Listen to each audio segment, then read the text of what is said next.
Kita teruskan. Kalau sudah naik tuh, sudah 1,5 tuh penontonnya. Berarti udah nggak dibatasin lagi kayaknya. Semoga aja ya. Selamat malam. Apa kabar? Selamat malam semua. Malam juga. Boleh buka kameranya? Bentar ya. Iya.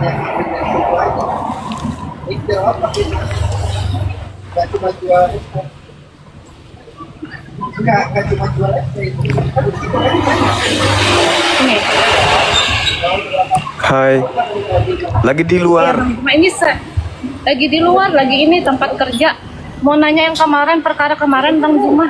Ini udah pernah Kan jumpa? kemarin saya udah yang orang tuanya bapak saya Muslim, mama saya Kristen itu loh. Kapan itu? Maunya yang kemarin kan saya minta di DM aja gitu loh Bang Juma. Ada kan? Teman-teman ingat nggak? Kedengeran nggak sih? Saya kok jadi lupa. Udah lama. Saya kan mau minta pendapatnya Bang Juma untuk kayak papa selalu ngasih apa sih masukan, mama juga, tapi saya juga bingung mau masuknya kemana gitu. Oh gitu. Sekarang ini agamanya apa? Kalau kemarin kan karena mohon maaf ya, kemarin kan karena menghormatin papa jadi ngikutnya papa. Cuman sekarang itu mau dapat pasangan itu dari sebelah, pengen nikah gitu.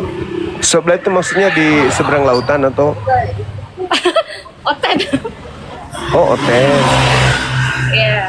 Oten. Sementara sekarang ini Muslim. Muslim tapi saya belum kayak sepenuhnya gitu loh, sholat ngaji juga nggak bisa. Oh. Nggak terlalu banyak belajar tentang itu karena saya masih mencari lah, belajar lah Bang Jumpa. Oh gitu ya. Mm-mm. Iya. Coba aja deh gini. Pengen. Kalau kita mencari apa nih? Mencari pasangan hidup, ya kan ya?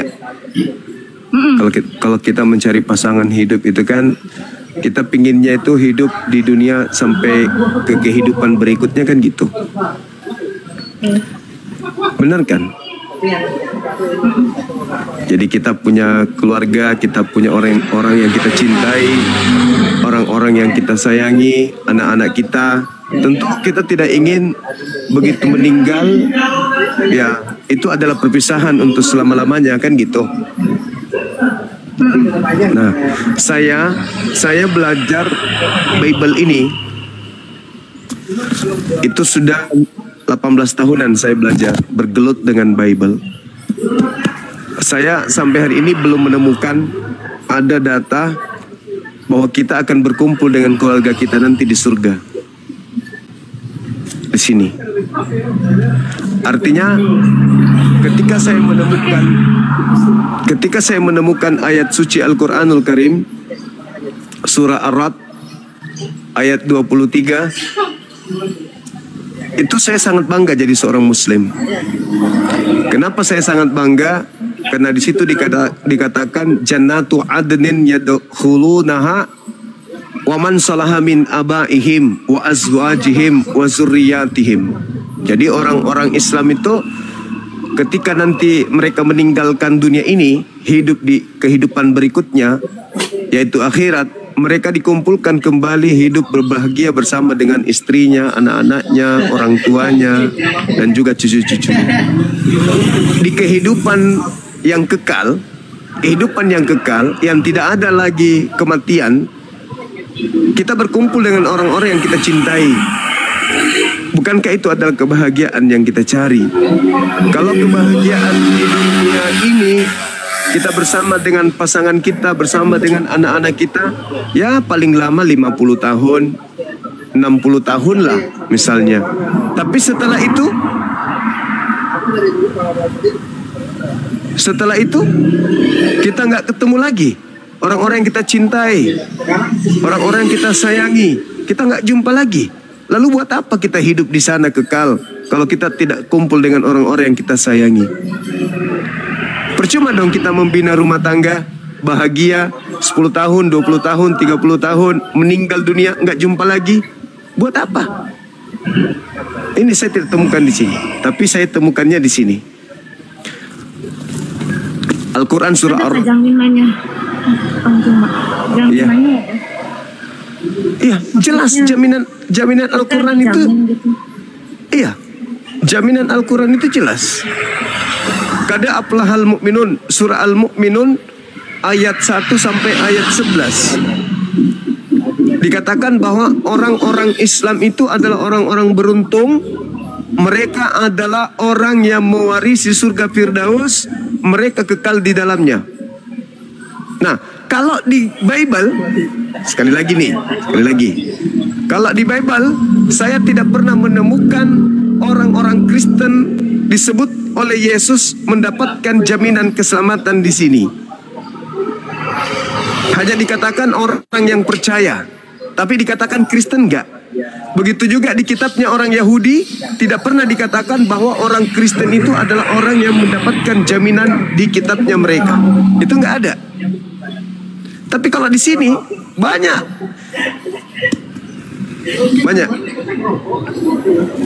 Jaminan orang-orang Islam. Al-Quran surah Al-Mu'minun At-Taqabun ayat 9. Ini jaminannya.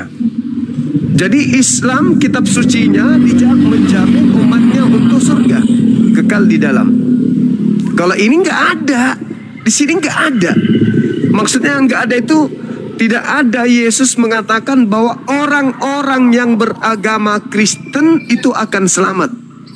Yang ada dikatakan hanya orang yang percaya saja, percaya. Tapi kata mama saya, Yesus itu menebus dosa. Kalau Yesus menebus dosa, Nabi Muhammad menghapus dosa.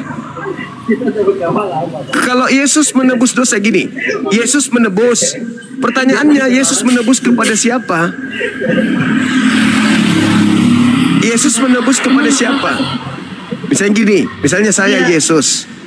Adik ini punya utang di Pegadaian. Saya Yesus datang menebus. Kemana saya harus menebusnya kalau utang? Kepada Pegadaian kan? Nah, sekarang kalau dosa yang ditebus kemana perginya? Saya harus tebus dosa. Ada ini punya dosa, saya datang menebus dosa itu, kemana saya pergi? Dosa itu tempatnya di mana? Manusia itu sendiri. Bukan, dosa itu kalau kita lakukan kita tebus di mana? Di neraka atau di surga? Di neraka. Berarti Yesus menebus ke Neraka. Nah, itulah dia. Makanya Al-Quran mengatakan bahwa ya, wa iyad'una illa syaitanam marida. Orang-orang kafir itu sebenarnya menyembah iblis. Ya, iblis tempatnya neraka dong. Kan kalau ada ini punya utang, saya datang saya datang menebus, ya saya harus ke Pegadaian dong menebus utang itu. Dosa tempatnya di neraka. Kalau ada yang menebus dosanya orang, ya ke neraka dong. Sedangkan Nabi Muhammad wa yuzakkihim, Al-Quran Al-Jumu'ah ayat 2, beliau diutus oleh Allah ke atas muka bumi ini untuk mensucikan manusia. Bukan menebus, tetapi menghapus kemudian kejahiliaan, menghapus dosa-dosa.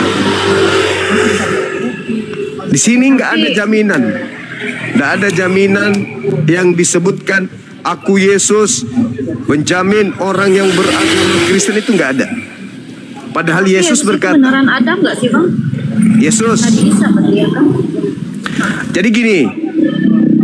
Itu ceritanya sama ya? Jadi gini. Satu manusia turun ke bumi tanpa ayah di tengah-tengah Bani Israel. Di situ nggak ada Islam, di situ nggak ada Kristen, di situ nggak ada orang Indonesia. Isa, oknum ini, manusia ini turun di tengah-tengah kaum Israel.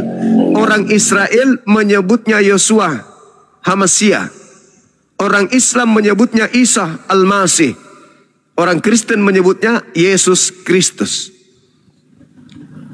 Jadi satu manusia yang memiliki 3 cerita masing-masing. Bedanya Islam dengan Kristen, Islam memuliakan oknum yang datang di tengah Bani Israel tersebut.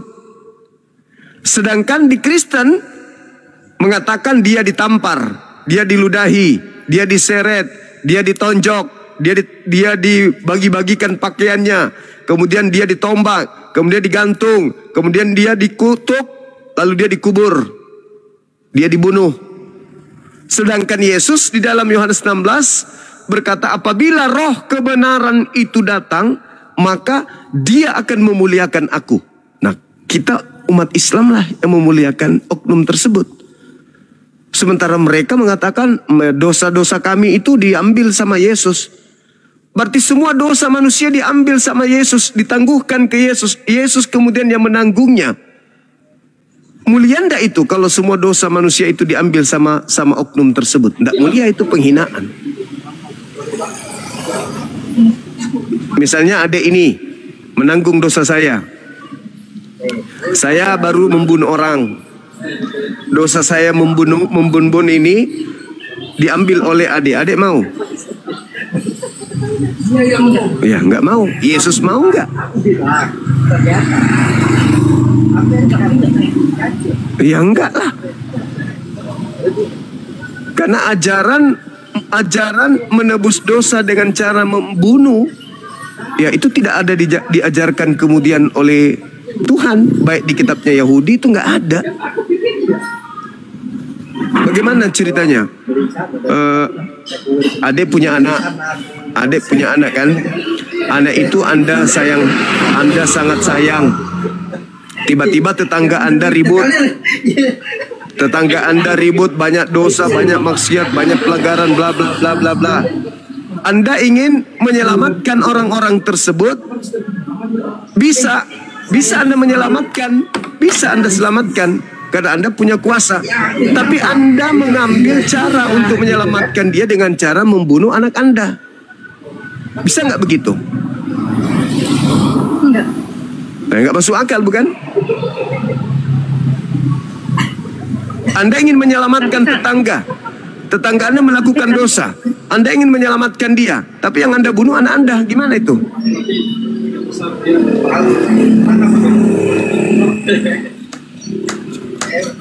Katanya ajaran kasih, kok bunuh?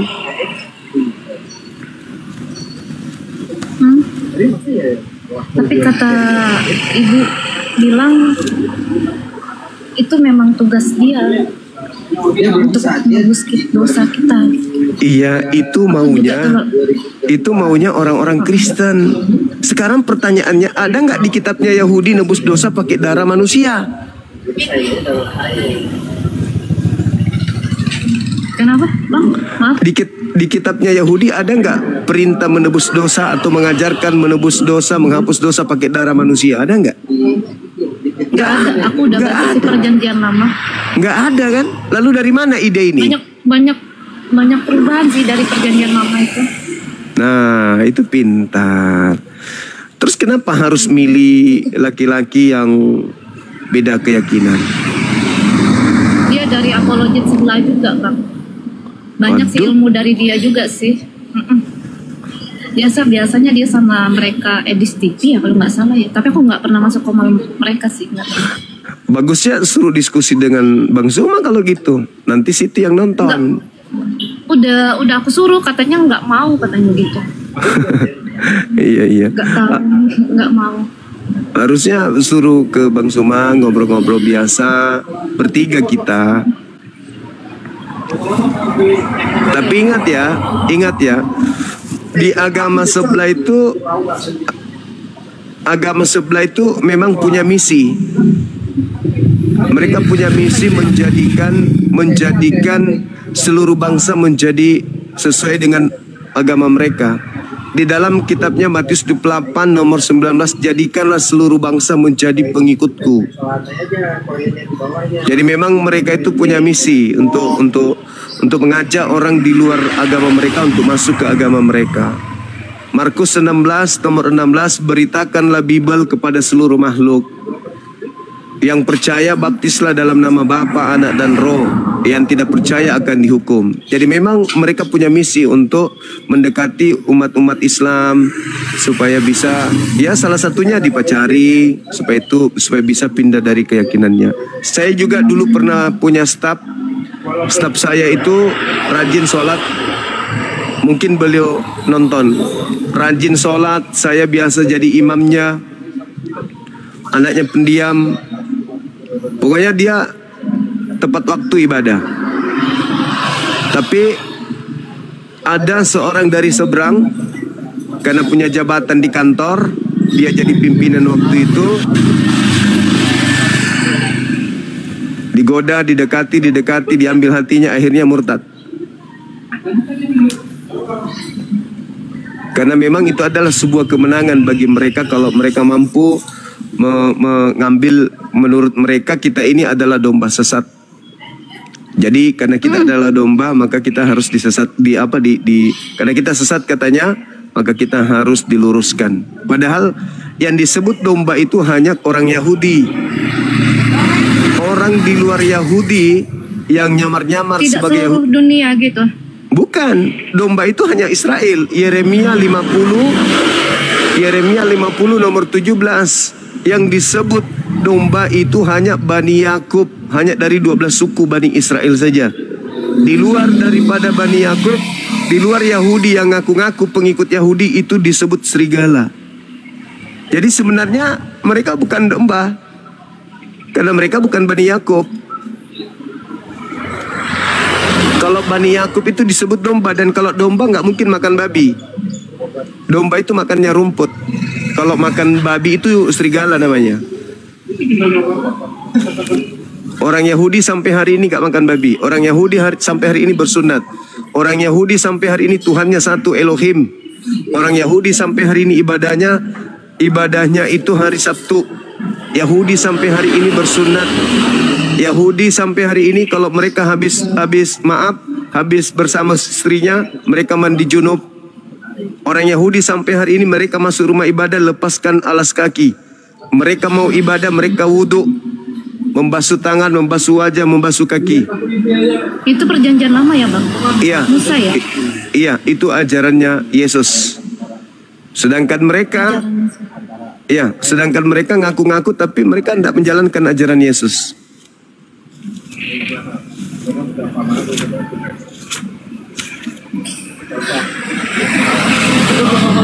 Cari aja banyak yang Islam kok, banyak Islam ganteng, tajir, penyayang. Bukan kayak gini ya Bang, nama juga orang tua yang berbeda ya. Terkadang saya tuh bingung harus ini atau ini gitu. Mama maksa ke sini, bapak ya begini. Ya dari hati sih masih belajar, tapi ya gimana ya, dapat calon juga pas kebetulan sama seiman kayak mama gitu. Tapi sambil mencari juga kata papa sambil belajar. Ya, carilah yang seiman dengan papa. Banyak yang ganteng, banyak yang tajir juga, yang baik, penyayang. Apalagi kalau nikah sama yang sekeyakinan sama papa kan bukan cuma di dunia aja, mati surga. Masih bersama di surga. Al-Quran surah Ar-Ra'd ayat 23. Coba nanti tanya calonnya deh. Abang, kalau kita sudah mati nanti, ada nggak kita masih bersama-sama di surga? Katanya enggak. Ah, itu dia. Terus untuk apa?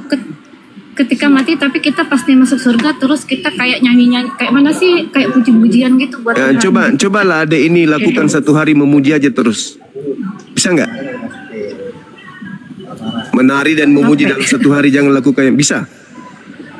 Iya. Bisa nggak menyanyi dan menari dalam sehari full? Bisa. Enggak. Nah, itu dilakukan di sana di surganya mereka dalam kehidupan kekal. Cobalah memuji dalam 1 tahun aja. Kok jauh kali 1 tahun? 1 jam aja. Haleluya, haleluya, haleluya, haleluya, haleluya, haleluya, haleluya, haleluya, haleluya, haleluya. Lakukanlah itu 1 jam. Kalau nggak pingsan. Ini mau dilakukan dalam kehidupan kekal. Waduh, parah. Itu mah bukan surga, itu siksaan.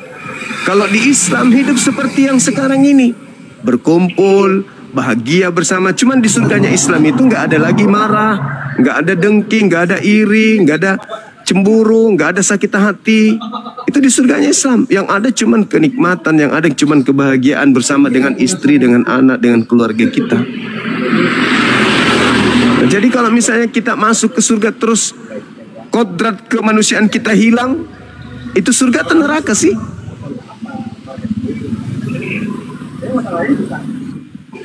Misalnya kayak sekarang nih, lapar kita bisa makan, haus kita bisa minum, kita bisa bahagia sama keluarga, bersenda gurau sama mereka. Nah kalau di sana nggak bisa makan, nggak bisa minum, tidak ada lagi keluarga, jadi kita mau ngapain di sana? Kita mau ngapain?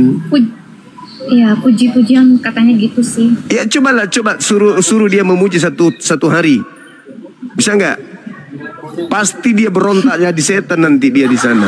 Karena dalam konsep agama dia, yang menjadi setan itu adalah malaikat yang berontak. Nah kalau malaikat yang tidak pernah merasakan hidup nikmat seperti manusia aja berontak, bagaimana dia yang pernah merasakan duren, pernah merasakan ikan kakap, pernah merasakan segala sesuatu? Mau nanya Bang.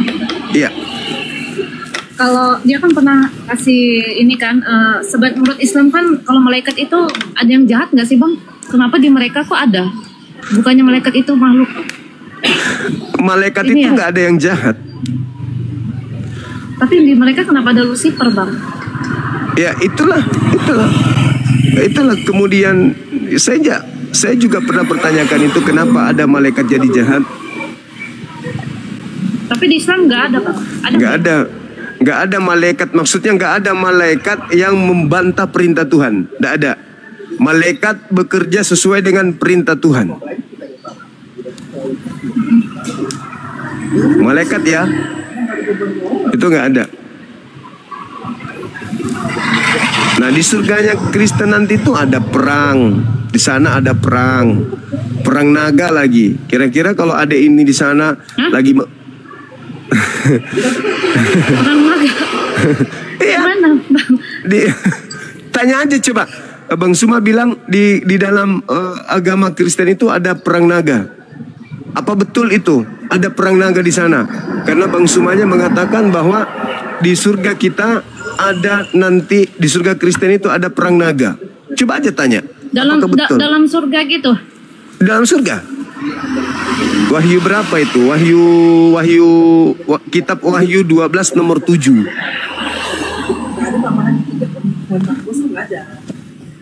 Coba nanti tanya. Itu ada dia di bawah Bang. Suruh naik sini.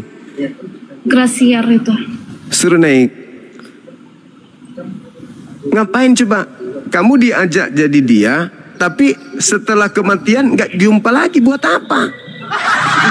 Buat apa membina sebuah rumah tangga tapi di surga nggak sama-sama? Malah di sana cuman memuji terus. Cobalah gini terus satu hari. Satu hari aja gini. Itu bukan surga mah, itu siksaan menurutku ya. Menurut siksaan. Iya dong. udah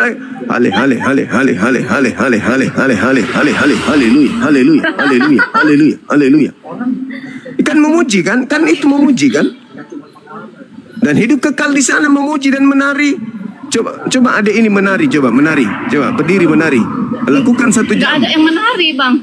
Ada, mereka mengatakan, pernah saya bertanya, apa yang kalian lakukan? Memuji dan menari. Memuji, katanya memuji aja sih, tapi kalau nggak salah ya. Cobalah perhatikan dulu itu. Gimana itu? Memuji dan menari. Coba. Bagaimana ceritanya tuh kalau di surga memuji menari?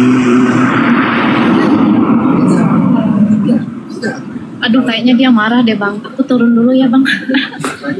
Di WA udah aku. Iya, suruh di